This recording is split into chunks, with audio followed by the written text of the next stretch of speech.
ప్రెగ్నెంట్లు ఇంకా ఇళ్ళలో పిల్లల్ని వదిలేసి వాళ్ళని లాక్ చేసుకుని వాళ్ళు ఏమవుతారో ఏమవుతున్నారో కూడా ఆలోచించుకోకుండా మేము ఇంతమంది వచ్చి ఇక్కడ మేము అందరూ కూర్చున్నాము.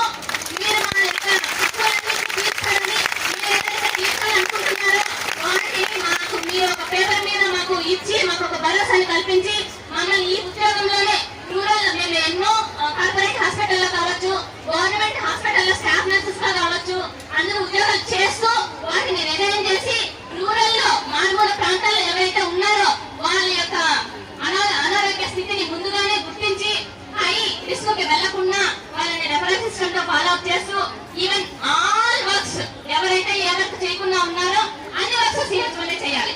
అన్ని ఏ మాట్లాడకుండా చేస్తారు. సో మీరు చేయండి, మీరు చేస్తారు, మీరు చేయండి. ఈవెన్ ఇప్పుడు ధర్నాలో ఉన్నా కూడా మీ వర్క్స్ లేకపోతే చేయకపోయారు, మా వర్క్స్ చేయండి. అదేం రిఫ్లెక్ట్ అవ్వదు కదా, చేయండి అని చాలా ప్రెజర్స్ ఉన్నాయి, ఒత్తిళ్లు ఉన్నాయి.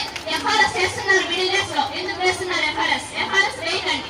ఈవెన్ మీరు ఎఫ్ఆర్ఎస్ వేస్తే మా వర్క్స్ అనే చేయండి, మీ వర్క్స్ లేకపోతే పోయారు, మా వర్క్స్ చేయండి అని చాలా ప్రెజర్స్ కూడా ఉన్నాయి. ఇవన్నిటినీ మేము అధిగమిస్తూ ఇక్కడికి వచ్చాము. చాలా చాలా దూర ప్రాంతాల నుంచి వచ్చాము. మా బాధలన్నీ విన్నవించుకొని మీరు మాకు సమస్యల్ని తీరుస్తారని, పరిష్కరిస్తారని మరొకసారి మా 6 సంవత్సరాలు పూర్తి చేసుకున్న వాళ్ళకి రెగ్యులరైజేషన్ గురించి ఒకసారి ఆలోచించి దగ్గర 300 to 350 మెంబర్స్ ఉన్నాం. వాళ్ళలో ఇంకా మధ్యలో చాలా ఊడిపోయి వెళ్ళిపోయిన వాళ్ళు కూడా ఉన్నారు.